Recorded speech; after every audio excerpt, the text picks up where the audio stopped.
Ben Cohen from Ben & Jerry's reached out, says he wants to be on the podcast. I said, really? I said, is he not a socialist Bernie Sanders guy? He said, I think he is. I said, why do I think that they're, Vermont, Bernie Sanders? Yeah. And I'm looking at him, I'm like, okay, why does he want to come talk to us? I'm curious. Well, he's got some things he wants to talk about. Great. To kind of start it off so the audience knows your background, what you guys did. One of the best business stories we've had in America, guys. Let me tell you why. You guys started in 77. You were a potter, and Jerry he got rejected from medical school. The two of you guys decided to start a bagel shop, but the bagel machine was too high. You enrolled in a $5 ice cream making course instead. You guys took that a year later, created Ben & Jerry's with $12,000, and you turned that into a machine. You sold it in, I don't know what year it was, for $326 million, like 25 years ago or something. That's right. And then today, Ben & Jerry's, just so you guys know how much ice cream the founders started in ice cream. They do $1 billion of sales a year right now. Amazing. So the question then becomes, how do you, who has made his money as a capitalist, support a socialist? How does that work out? I'm really curious. I think there's social democracies. I mean, I don't think socialism is opposed to capitalism. I think there's a way of doing capitalism that kind of cares about people, that has a better safety net, that is not so rapacious. I mean, what we have in the U.S. is unfettered capitalism, and what ends up happening when you have that is a tremendous spread between rich and poor.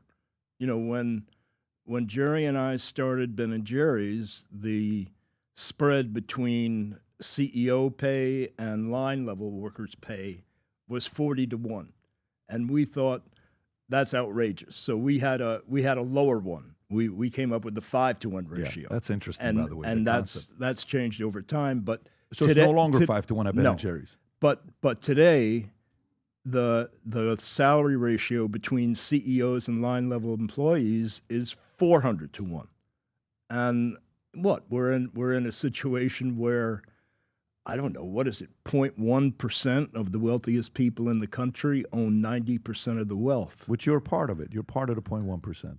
I'm part of it, but I'm against it. What do you mean you're a part of it, but you're against it? Well, I am one of the, I'm a wealthy person. Yeah. But I'm against the system that creates such a spread between rich and poor.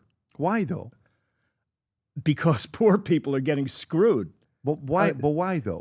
Because why am I against it? No. Why? So okay. So please help me understand this. So at first you start Ben & Jerry's, and I saw that where you guys were doing 5-1 ratio, meaning if the lowest level employee full time was making $30,000 a year, the CEO couldn't make $150 a year. Correct. Right? That was at the time. Correct. What do you think the ratio is right now at Ben & Jerry's? I really have no idea. Would you say it's 1 in 40? Do you? It might be.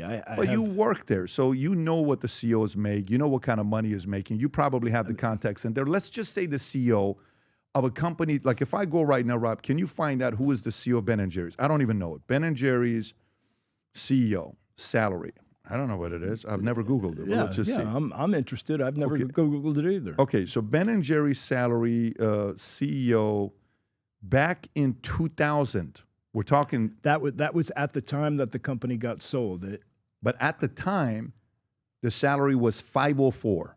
25 years ago, it was 504. Okay?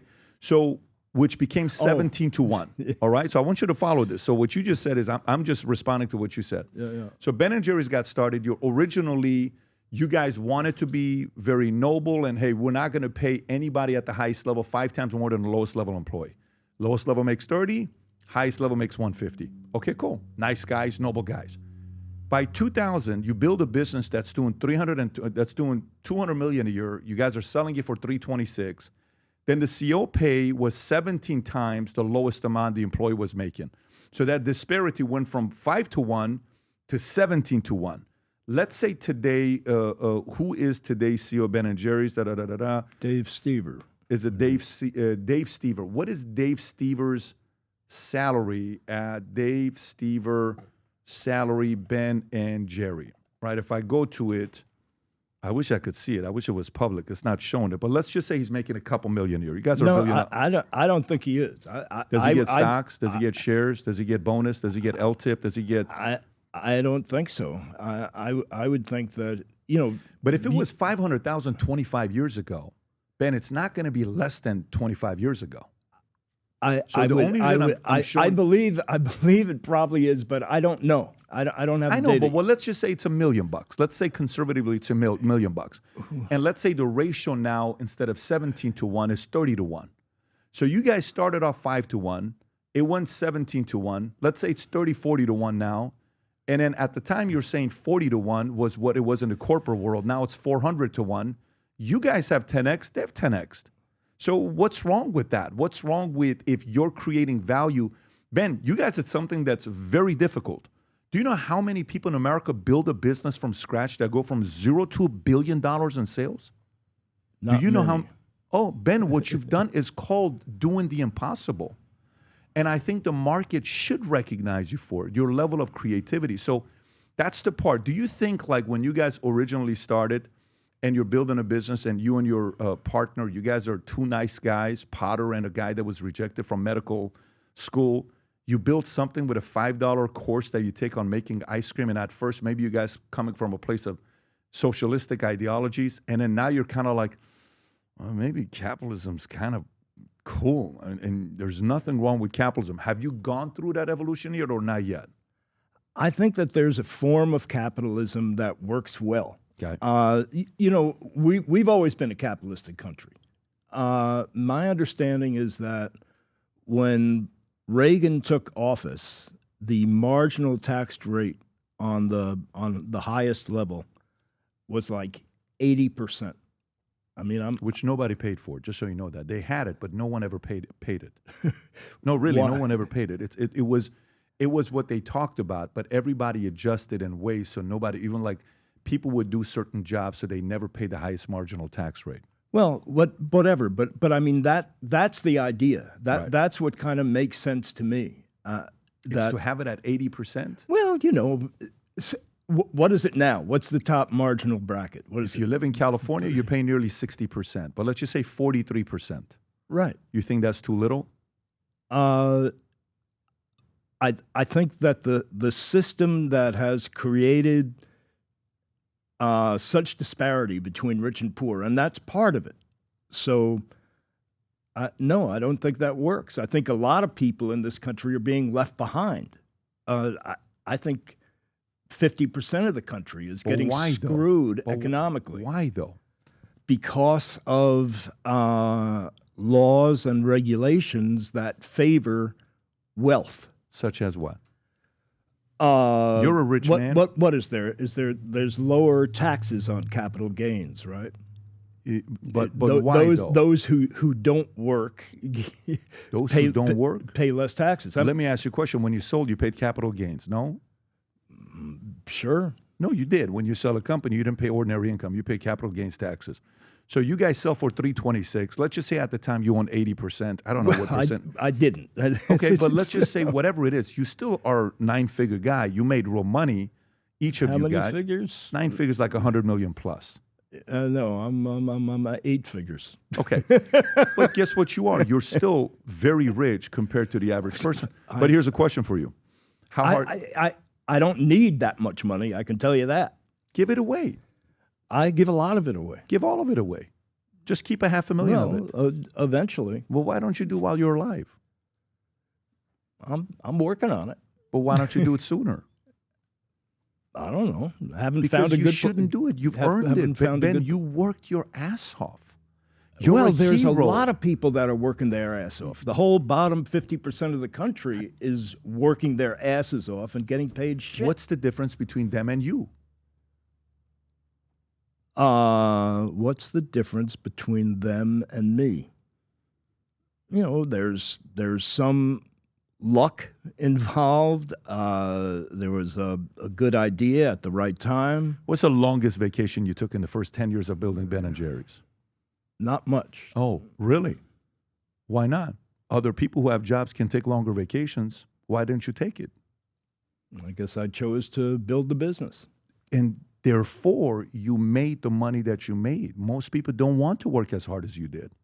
What you did was very difficult, Ben. You got to give yourself credit for it. So to me, you know, I understand the concept of, you know, well, the rich people are this and the rich is getting richer, the poor is getting poorer, and questioning that. But the reason why you make a lot more money than some of the people that you're saying are left behind, you solved a bigger problem. You kept trying to find creative ways of coming out with different, you know, flavors of the ice cream. You guys kept trying to be creative, and you worked your ass off. And the market finally said, did these guys really build a business from zero to doing $200 million a year? Yes. Holy shit, let's buy it from them. And then now, after they bought it from you 25 years ago, it was doing $200 million. Now it's doing $1 billion a year. You know what that says? You guys built such a good business that somebody, after they bought it, they made 5 times the amount of money. That's a real business. That's not easy to do. What percentage of Americans do you think are willing to work that hard as you? Not that many. I come across loads of people that are working really, really hard for really low wages. So I had an idea, and yeah, maybe I'm good at making ice cream flavors, coming up with ice cream flavors. Somebody else is a really good roofer, and they work really hard roofing. Right. Why shouldn't they get paid? You want a roofer to get paid $326 million? I'm not saying that much. All I'm saying is that what is the minimum wage in the country? Let's say $15 million, give or take. No, the minimum wage. Let's say $7.20. $7.20. Sure, but that should be illegal. That's a poverty wage. We shouldn't be in a country whereby you work 40 hours a week full time and you can't afford to have a decent life. Nowadays, more than ever, the brand you wear reflects and represents who you are. So for us, if you wear a Future Looks Bright hat or a Valuetainment gear, you're telling the world, I'm optimistic. I'm excited about what's going to be happening, but you're a free thinker. You question things. You like debate. And by the way, last year, 120,000 people got a piece of Future Looks Bright gear with Valuetainment. We have so many new things. The cufflinks are here. New Future Looks Bright. This is my favorite, the green one. Just yesterday, somebody placed an order for 100 of these. If you watch the PBD podcast, you got a bunch to choose from. White ones, black ones. If you smoke cigars and you come to our cigar lounge, we have this high quality lighter cutter and a holder for the cigars. We got sweaters with the Valuetainment logo on it. We got mugs. We got a bunch of different things. But if you believe the future looks bright, if you follow our content and what we represent with Valuetainment, with PBD Podcast, go to vtmerch.com. And by the way, if you order right now, there's going to be a special VT gift inside just for you. So again, go to vtmerch.com, place your order, tell the world that you believe the future looks bright. If you enjoyed this video, you want to watch more videos like this, click here. And if you want to watch the entire podcast, click here.